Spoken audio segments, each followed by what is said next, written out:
বগুড়ার শেরপুর উপজেলা মির্জাপুর চাল বাজার।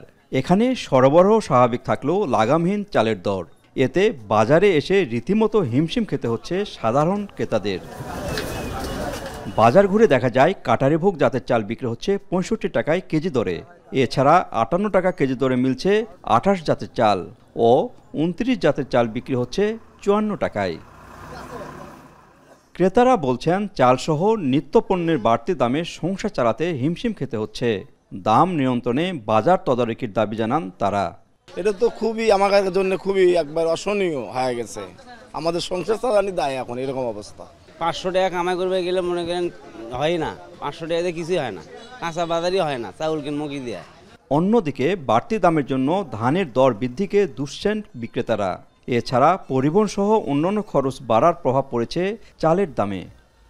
ধানের দাম কমলে চাউলের দাম কমবো, আর ধানের দামের সাথে মনে হয় চাউলের দামে কোনো মিলে নাই। এক বস্তা চাউলে মনে হয় ৪০০-৫০০ টাকা লস দিয়ে বিক্রি করা লাগতেছে।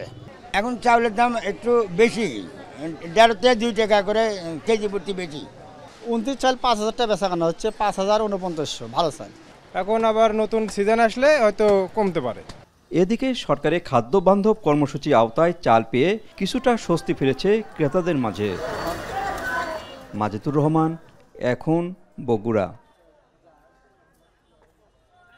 ২৫০টিরও বেশি ডিজাইন অপশন নিয়ে ওয়ালটন স্মার্ট ফ্রিজ, বোঝে আপনার প্রয়োজন।